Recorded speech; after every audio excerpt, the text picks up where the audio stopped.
You're listening to the Flip Houses Like a Girl podcast, where we educate, empower, and celebrate everyday women who are facing their fears, juggling family and business, embracing their awesomeness, and wholeheartedly chasing their dream of flipping houses. Each episode delivers honest to goodness tools, tips, and strategies you can implement today to get closer to your first or next successful house flip.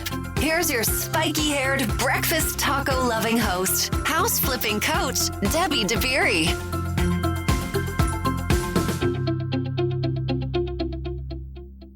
Hey, what's going on today? Thanks for taking some time out and hanging out with us and listening to more of Min's story. She was on our podcast before, debriefing her first flip, and now she's joining us again to debrief flip number 2. So her first flip, she made a profit of about $60,000. And then her second flip made an amazing, just jaw-dropping $250,000. So within about a year, she made $310,000 flipping houses on the side of a full-time job. So yes, it is possible. And we're going to get into all of that, how she managed all that, where she found support, all the challenges that came up on this flip, some weird ones too, some unusual ones, I should say, and having to have difficult and uncomfortable conversations with private money investors. We get into some good heart-to-heart stuff near the end. So you definitely want to stick around for that if you want to be moved and inspired, which of course you do. That's why you listen to this podcast. All right. So let's just go ahead and get into this conversation because we've got a lot to discuss and work through. So let's get into it. Okay. So let's talk about your second flip. You just closed on the sale of it. When did you buy it? We went to look at it in July of 2021. Okay. We had been looking at multiple properties prior. I think this was maybe the 5th house we looked at. We looked at 2 off-market deals. I had spent some time, working towards that and all the strategies that you teach us. And then this one we found on the MLS. So we went and saw it again. It was inner brokerage. It was a Windermere listing. Got it. And we walked through the property, and the property was in really terrible shape. It smelled awful. Mm-hmm. We had learned that the owner's sons had tried to rehab it, but rehabbed it in really bad ways. Like, Okay. DIY is not the way that they did this. It sort of slapped it together and called it a remodel. And so a lot of the work that they did, we knew we had to tear out and start from scratch. Wow. So to think that you just posted some like before and after pictures yesterday. So I saw a bunch of before pictures. So to think that some of those before pictures were their remodel. Oh, yes. It's terrifying. Oh, yes. That's terrifying. And I chalk it up to they tried their best, and they were trying to remodel a home, and they had some plans for it. And I think ultimately time got away from them and they just gave up. Yeah. Yeah. Well, I mean, yeah. It's harder than you think once you get into it. A lot harder. They didn't leverage any permitting. They didn't go through the permitting process. And so, we had a lot of obstacles ahead of us. And so, but, we knew that because it was inner brokerage, my realtor knew the listing broker, and we knew that we had a little bit of leverage on this deal. So we offered $800. I think we offered $790. The listing broker came back and said, "Hey, if you want to close the deal, you need to offer $8." Did it just come on the market? It did. We were there. I think we were in Nebraska on vacation when it came live. Our broker went to see it. walked it with the listing agent at the open house. And then we submitted an offer that Monday when we got back. This is why you rely on a team. Yes. This is not a one-person business. We have to rely on our team to let them do their jobs.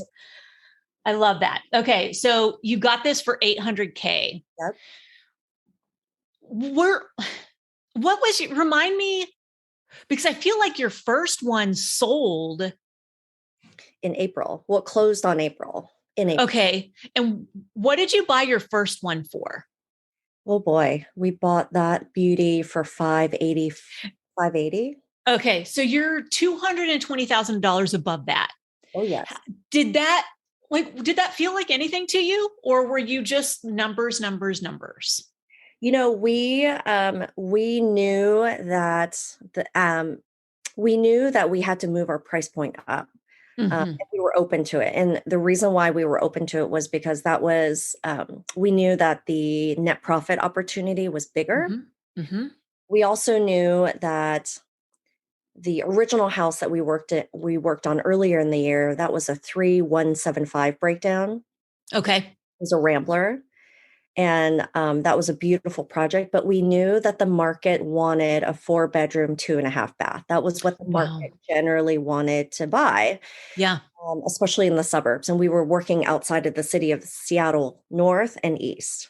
Got it. And so give buyers what they want. That's nice. Great. So we knew in order to purchase a property in our target area, north of the city, with the bedroom, bathroom breakdown, we knew that we had to look at price points above. Got it. So you were okay with that. You were like, this is what they want. We have to look at this like this. Yep. If we look at less, it's because we're making the decision of what buyers want. If we decide that we're going to look for lower price points, different room, bathroom configuration. Yeah. I love that you looked in, you've always been like this, like from day one, like you've just been you're so coachable, and you're so like, you want to know the process, you want to understand things, you want to do it. So I appreciate that you really harnessed that data part, because it really does tell us everything we need to know.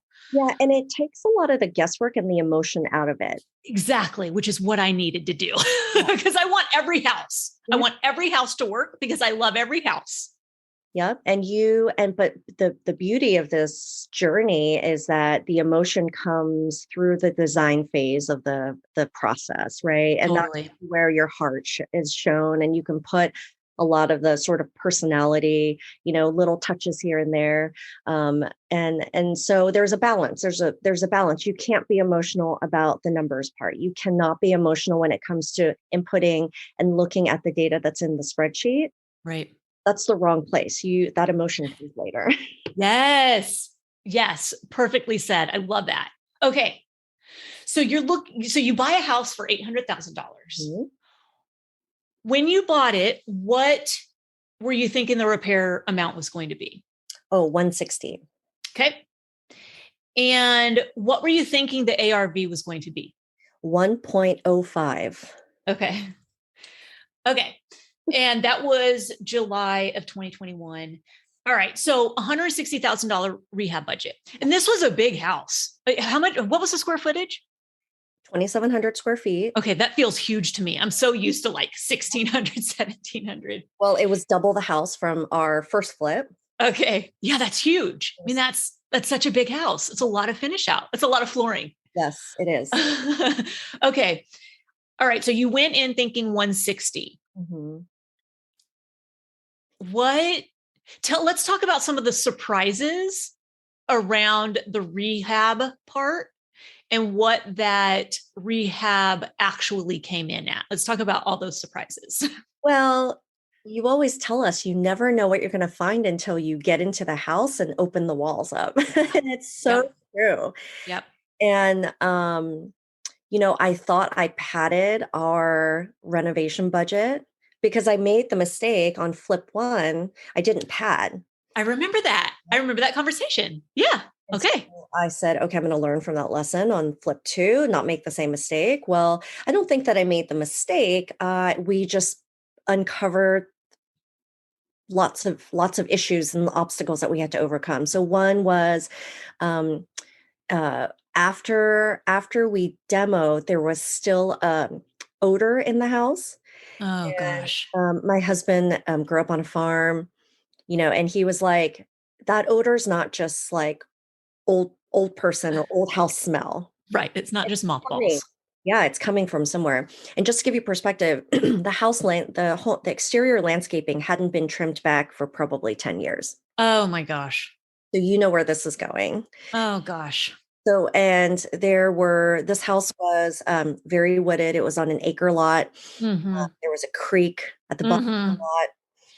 Mm-hmm. There was also a giant hole in the roof. Uh-huh. You had some dead critters. Yes. Oh gosh. So, my husband and his sniffer went investigating and tore drywall section 1 off, and he assumed, based on the sort of trajectory of where an animal would get in, he Uh-huh. figured out, okay, it's got to be over here. Oh my God, that's so smart. I know. So then he started peeling drywall off and found found the first victim. He ended up finding 12 victims. Wow. Drywall, drywall, drywall, drywall. Oh my gosh. That was one issue. So that was not the only drywall saga. The second drywall saga was connected to electrical. The sons Mhm. did some really shoddy electrical work, like fire starter electrical work. Mhm. Of course. I can't stand it when people DIY electrical Yep. stuff. That's Like, electrical taping, circuits together. I oh mean, my gosh. That's just well, so harmful. It's yeah. so awful. And we knew that we couldn't leave that alone. Mm. And so not only did our electrical budget double, we went from a $15,000 reno plan to 32,000. But in order to accommodate the needs of installing a new electrical system throughout the entire house, we had to remove more drywall. It was Oh God. It's like the electrical slash drywall nightmare house. Dead animal yes. nightmare house. So we learned quite a bit from that. So drywall, our original budget was, I think we said like 7,000, and it moved to 17,000. Oh yeah. Oh gosh. Oh gosh. So that was one of our problems. Like I said, we had a hole in the roof. I'd never dealt with putting a new roof on a house. So that was a new experience, and finding a trustworthy roofer was a new sort of obstacle. We wanted to, in the front entry, it's a 1969 home. The front entry, everything about the house was very closed in, and we Mm. knew that the wall that enclosed the downstairs, or the stairs to the downstairs level, we knew that after investigation, we knew that we can remove the wall, but we needed a structural engineer to help us Mm-hmm. Mm-hmm. validate that. That went on for probably longer than we would have liked, the back and forth. Okay. And just getting structural drawings, et cetera, to be able to get that approved or added to our building permit. It took a long Okay. time. That was a new experience for us Yep. as well. Yep. Okay. The demo costs on this, Debbie. Remember, I told you I promised my GC husband that I would get him the additional support that he needed to get this Right. flipped.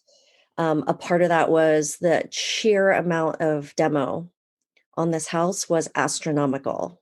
How many dumpsters? So many dumpsters. I think I lost count, but I think we landed at 8. Yeah. Oh my gosh. That's a lot. But we had 6. The demo team came out and demoed for about 4 days. Oh my gosh. Well, it was, remember, all the landscaping had overgrown. Right. Big exterior property. So between all the interior that we had to demo, and then the team moved out to the exterior, we hadn't paid for demo. Demo for us on the first flip was just the cost of dumpsters, and we're the labor. Got it. And so we paid 15,000 for demo. Oh gosh.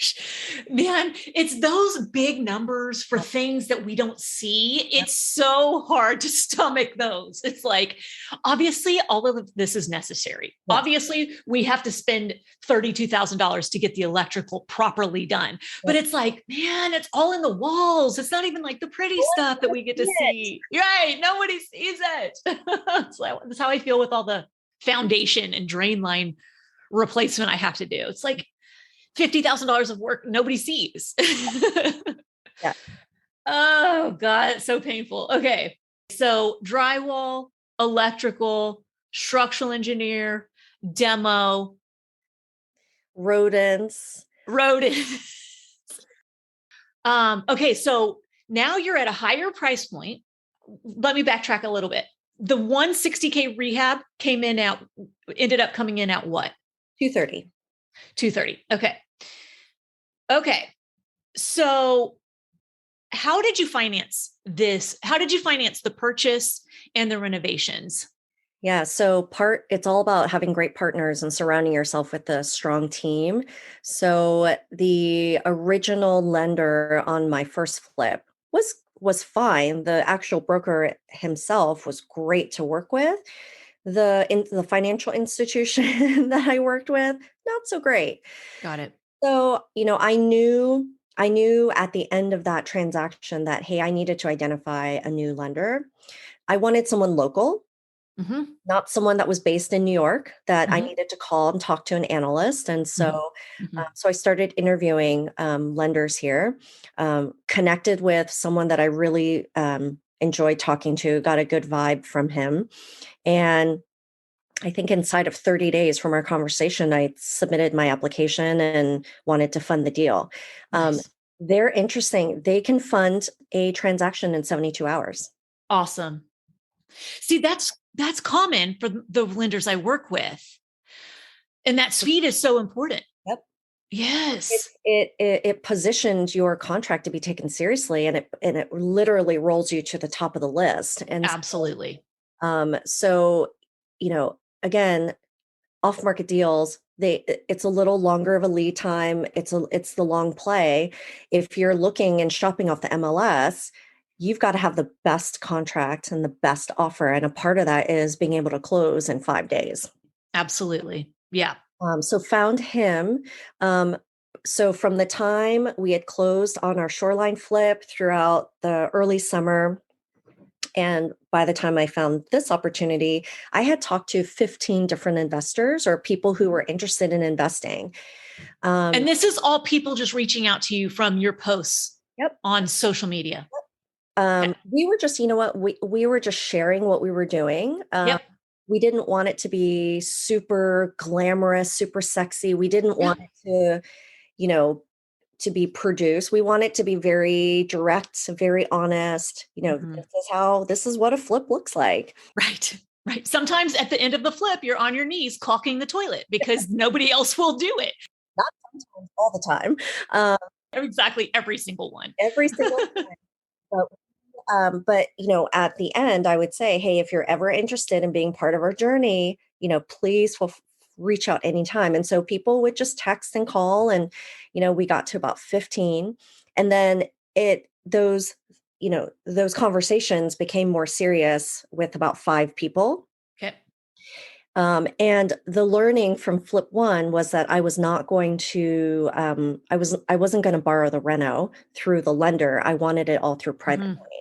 So much easier. Yeah. So I put the down payment down on the house, which you can fund through private money too. And, I think when it could be anyone, but if, when you talk yourself out of, hey, well, I don't have that type of money. I was lucky enough to have, funds from lots of different sort of factors and savings, but you can, I know lots of women in the program that fund it through private money. Absolutely. But I had 160 from my investors to fund the reno. They all knew exactly where it was going for. We did the promissory notes.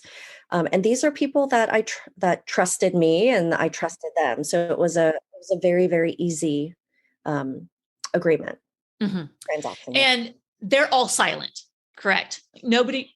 100% silent. Yeah. Yeah. 100%. Somebody asked that yesterday and I was like, no, we do not give. There's too many. It's too much, right? When too many people are making the decisions take longer. Inevitably there's frustration. Then there's time, and then there's money. If there's time going by, there's money going out. Yeah. Okay. So they're silent private investors. Yep. So you initially needed 160. All right. And you got that from, how many lenders did you use? Just one. For the 160, you used one lender.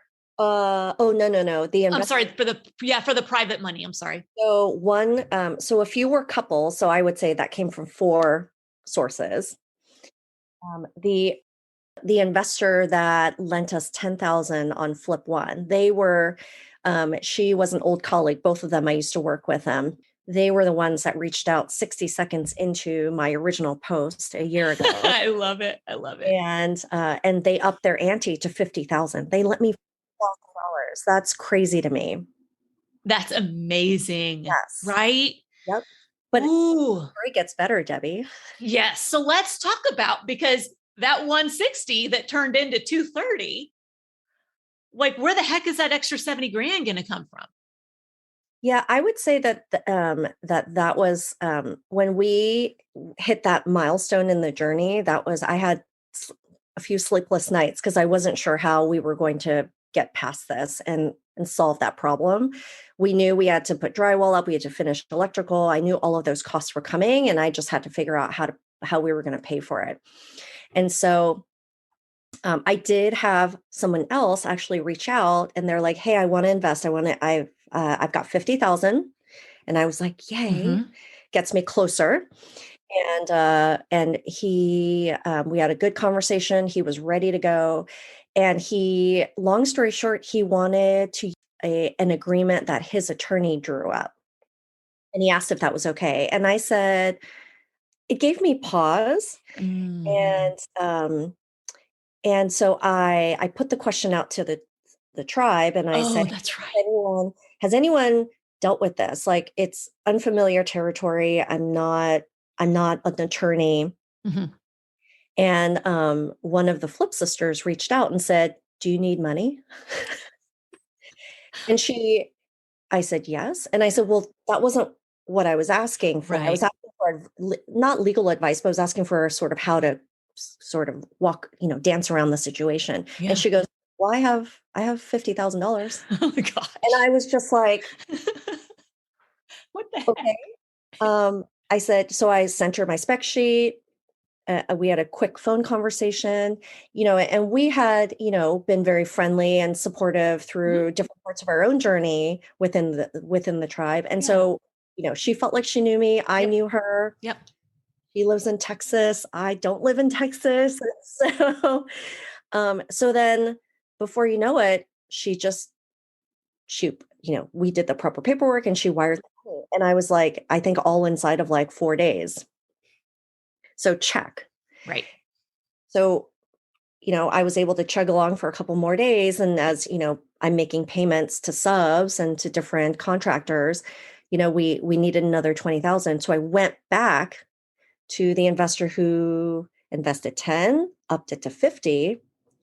And I said, I just had a really honest dialogue. And I told her and her husband where we were. And I said, do you have the capacity to lend another 20,000? And she and her husband said, "You know what? We think we do. Let us talk about it offline. We'll get back to you." Inside of an hour, she texted back and said, "Yep, we're in." Deposited the money on Monday, and I was able to pay my sub. How hard was that conversation? It was scary. Yeah. It was scary. I've had it. And like, it's still hard and scary. I think a lot of it was I was embarrassed. Absolutely. Right. You should have known better. Right. Yep. Oh gosh, we do that to ourselves. Yep.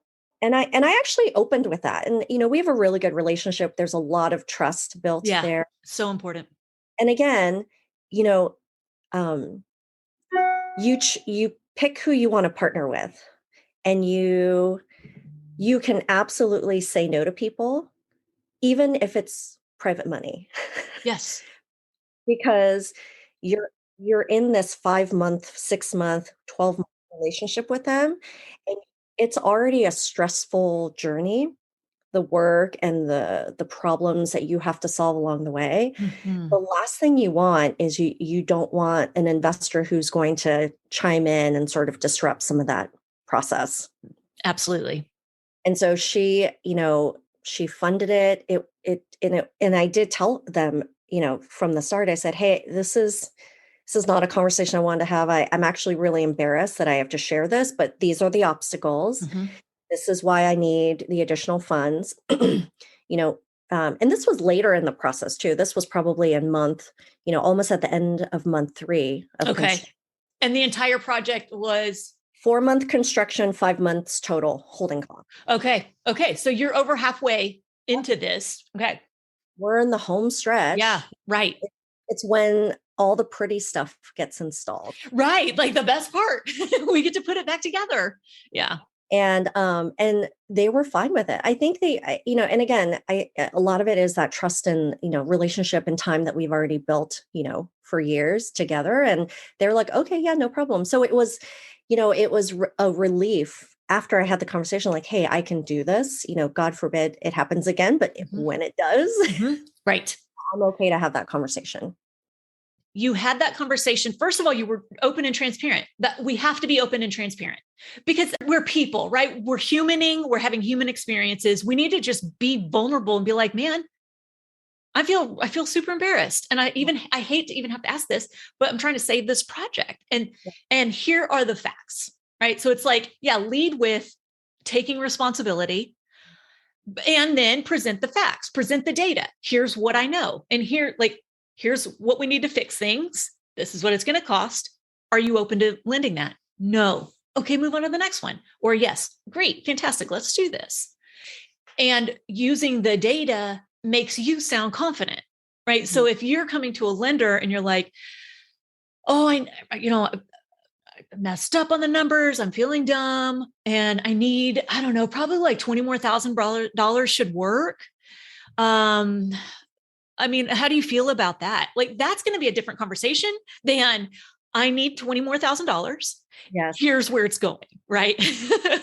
There's so much more confidence on the other end when you hear that.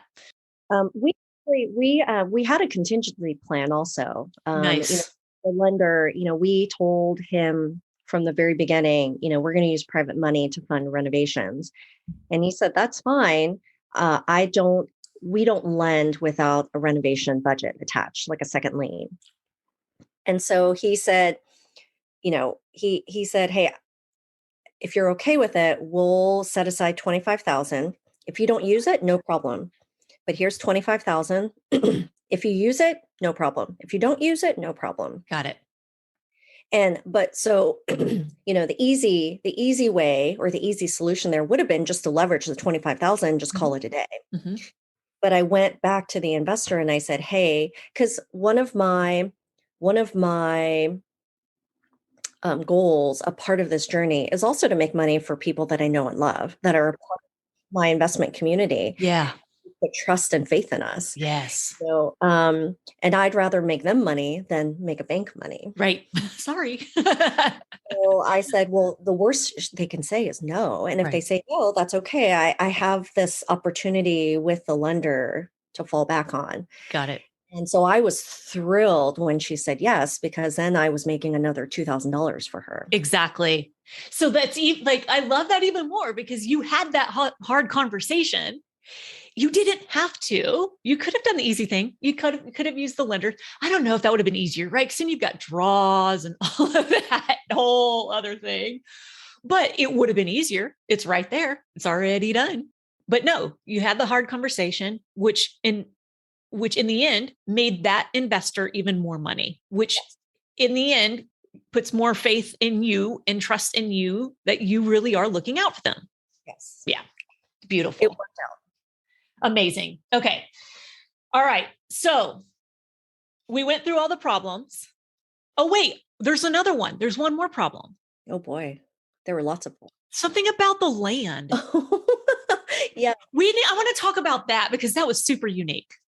So the property, this property was on an acre. The previous owner had a very tumultuous relationship with the neighbor that owned the 2 lots adjacent. Oh gosh. He lives on one lot. We'll just call it Lot B. And he bought at some point, gosh, like 26 years ago, he bought Lot C. Okay. He bought it from a developer. And as you can imagine, there are property lines that, that overlap or perceived overlap. And we had never dealt with this before. And so, I think like on day 2, we were on the property. He came and was like, "Hey, I have this, property line issue, and you guys need to solve it." And we were like, Oh, "Whoa." wait. So you just bought this place and this owner that owns another property rolls up. Oh my gosh, I had something similar. Mhm. And you're And we were like, like, "Whoa, slow your roll, And he was very aggressive about it. And long story short, this guy's been dealing with this for 20 plus years and had a very tumultuous relationship with the previous owner and was taking it out on us. right. And we informed him that we would address it in a timely manner. We needed to review the documents that he had provided. We knew from closing on the property that there was something, we just didn't know to what extent. There was a dispute, but we didn't know, and we weren't worried about the dispute because we figured we would just take care of it. Yeah. But he ended up paying to have a survey redone of the property lines. We walked the property multiple times with him.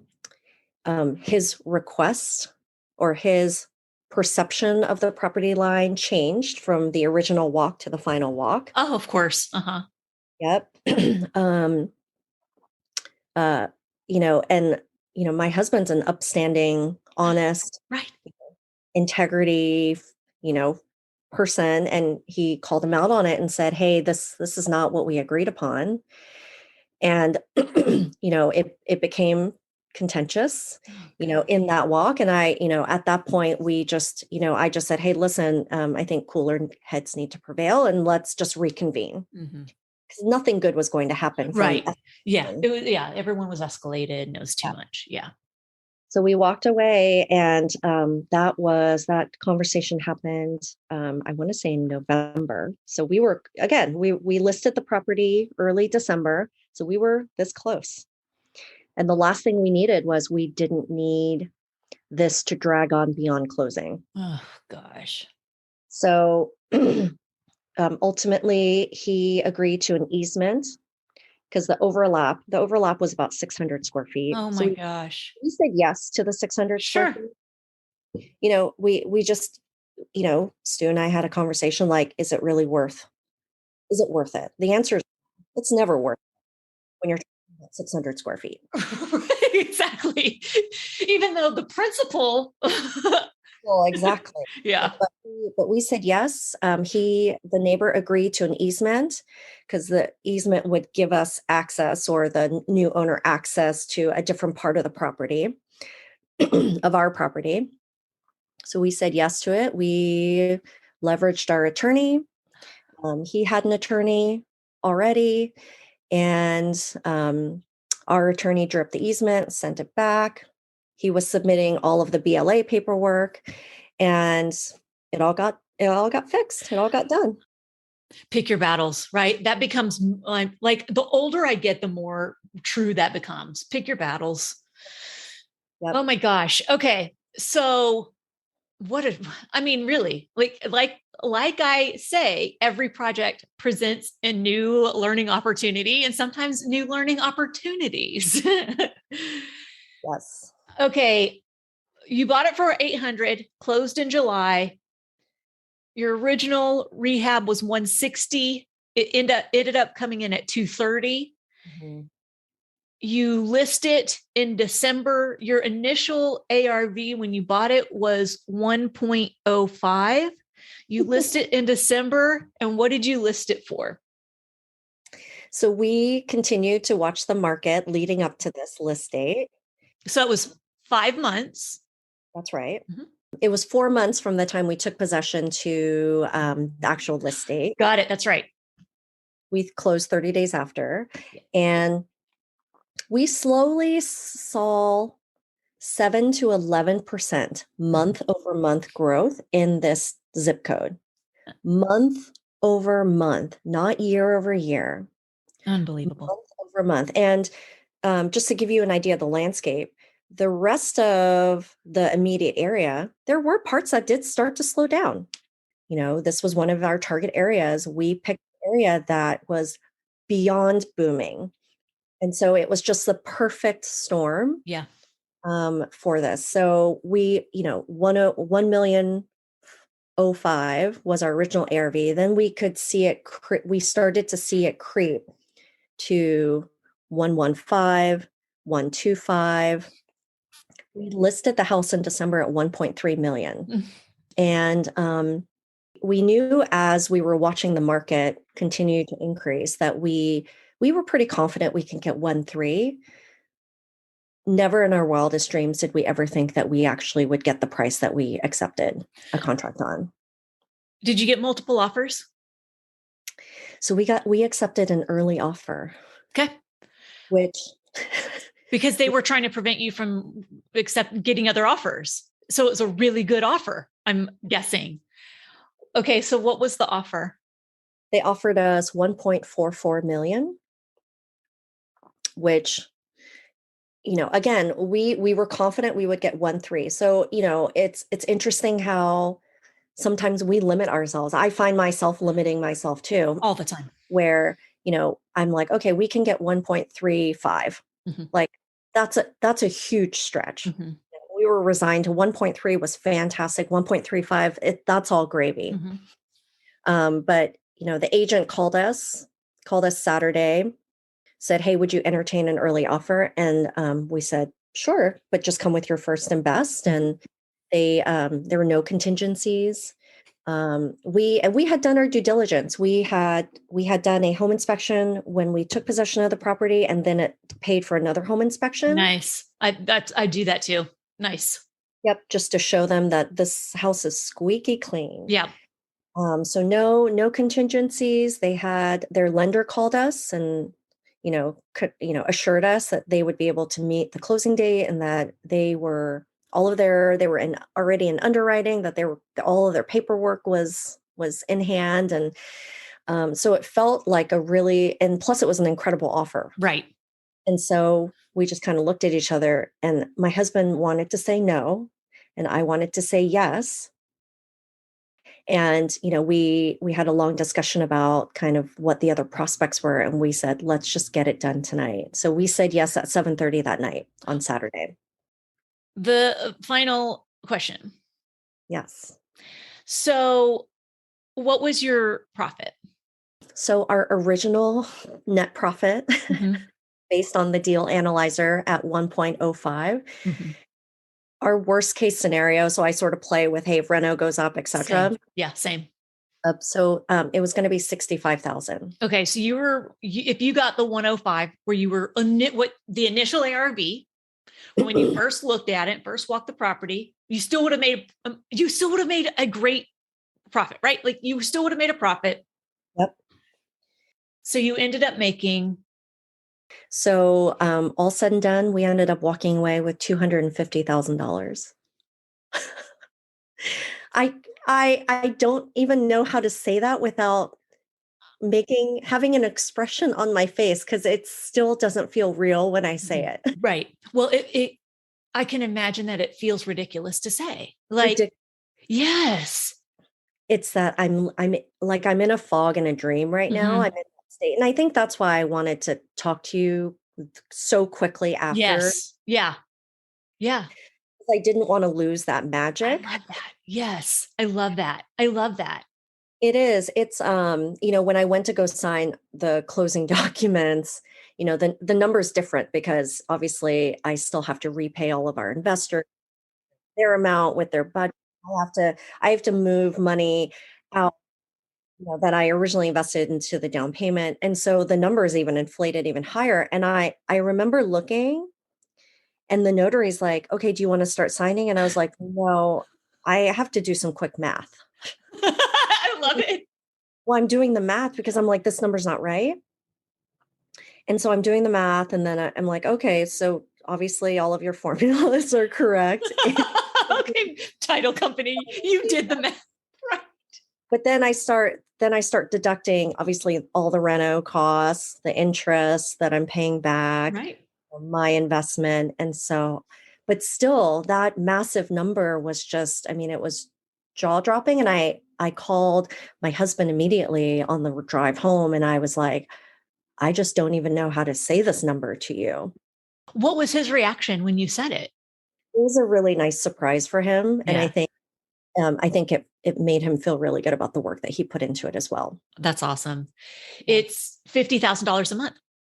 Yes. Yeah, that's amazing. Amazing. Wow. It's beyond. Yeah, it is. It is. And you know, this is kind of strange to say, but again, if we walked away with 135,000, I think I would be just as jazzed about it and excited. And again, like I'm working on like not limiting my dreams or not thinking small per se, but being able to see things in a bigger way and dreaming those for myself. Like that's on my journey to come. I feel that deeply because I'm so right there. I am so right there with you. Wow. When I have to say, when I read that post, first of all, I cried. I did. I cried because like just you trusted yourself to do this. You trusted yourself to take on this project in any way. Like that's huge because you trust in the numbers. Yeah, I didn't do this alone though. You know, and I'm not talking about having my partner or my husband as a business partner. That's not what I'm talking about. Like I like questioned everything about my ability to do this. But, Sharon stepped up and she told me, "You can totally do this while working." Yeah. Gave me the confidence and the courage. I love that. And then, you know, Tiffany stepped up and lent me $50,000 as a private money lender and got us through this big hump that I didn't know that we could get through. Mm. And I think, one of the things that I've gotten much better at is asking for help Mm. and leaning on other people because when you're in it, whether it's here or whether it's somewhere else in the country, you can feel very isolated and alone. Mm-hmm. I think the one thing that is so magical about the program that you've built and the women that are a part of it is that I can be 2,000 miles away and I am not alone. Oh my gosh. That's huge. That's why it exists. I mean, Yes. that alone tells me, okay, we're doing it right. If you can say that you don't feel alone, then we're doing it right. Like that's everything. And it's their problems. There are problems that someone else has already experienced and can empathize with you and say, that happened to me too. You're going to get through it. And this is how I got through it. No one's telling you what to do. No one's telling you how to fix your problem, but they're standing with you in that place Mm. and they're saying, me too. I've been there. And they're giving you hope. Like that's something that you can never falsely or sort of manufacture. Oh my gosh. And that's the true magic of this program and all the women that are a part of it. Oh my gosh. That's huge. I'm gonna cry. But, and again, anyone who's out there who is in the middle of their first deal or they are not sure if they will ever get their first deal, you can do it. trust me, if I can do it, you can do it. And it doesn't have to be an $800,000 purchase. Right. It can be a $200,000 purchase. It can Right. be whatever price point you want to tackle. Right.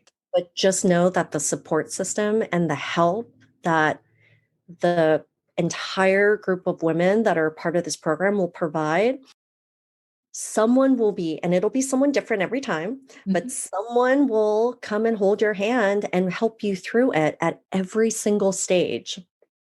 But That's amazing. you have to extend your hand too. You've got to be the one that says, I need help. I'm stuck. I can't get through this. I'm in a dark place. You've got to be brave enough to communicate that out, because we can't help you if we don't know that you're in that place alone. Yes. Scream that louder for those in the back. Yes. And it is the safest place to do it, right? It's the safest place to ask for help. It is. It's the absolute best platform and format that you could ask for. So thank That's you. amazing. That's amazing. That is our work. Women asking for help. Our work is learning how to ask for help and learning how to accept help and learning how to lean on others and it not being a weakness. In every business I've ever had, the faster I've gotten to team and build my team and rely on my team and let them do what they do best, because it's not what I do best, right? The faster I get there, the more enjoyable business is, like the more enjoyable everything is. It's like, and it's like, oh, we have to battle ourselves so hard around that. You have to take that pressure off of having to do and know everything. Absolutely. Because the reality is, it doesn't matter if you're flipping houses. It doesn't matter if you're running, a hair salon or a bakery. Yep. You're just not, you're going to have to ask for help and outsource some of those requirements that are going to make your business successful. And so, but it starts with you. It starts with me. Right. Right. Just raising your hand and asking, being vulnerable and Yeah. asking. That's a tough one. Yeah, it is a tough one. Nobody signs up for that. Not at all. Yeah, we're not like, let's find somewhere we can go be vulnerable today. That sounds fun. But it's beautiful. The vulnerability is beautiful. Yeah, and people who listen to this podcast and have listened to other women, they've heard this before. I'm not the creator of this, but this is a life-changing journey. Yeah. This, we just happen to flip houses, and our ability to grow as women and shed some skin and be better versions of ourselves, like that's just such a gift. It's huge, right? It's such a gift you've given yourself. Yes, absolutely. Yes. Oh my gosh. Yes. That's it. We're done. Min, that was just incredible. From day one, I've been such a huge fan of yours. You showed up immediately giving, and you always give more than you take. And I'll tell you, Sissy and I have talked about you and loved on you since your start, because you do it, like you're super coachable. You do it, you share, you give. And I am genuine when I say, I'm so glad you're here, because you make this space even better. Like, thank you. Thank you deeply. I'm so deeply thankful that you're here. Well, I'm getting better at accepting compliments, but that makes me, that just warms my heart. Thank you. So, you're welcome. You're welcome. We see you and we appreciate you. oh, well, it's only because of you and the incredible women in this group. So thank you so much. I'm so fortunate that I'm so grateful that we keep attracting really good, just good-hearted people. And it's just amazing. It's a really beautiful space. And I truly believe that I might have started the party, but we all co-create this space. Like, everyone has a role, right? So thank you. Anytime I see a post where, someone is like living in that sort of paralyzing fear and unable to do, I just want to go and I just want to like hug them I know. and just tell them, you just go do it. Go Go do you it. will not mess this up. You can do this. You are fully Yes. capable. And I think that's what I try to convey, You do. right? You do. That's totally the messaging I hear.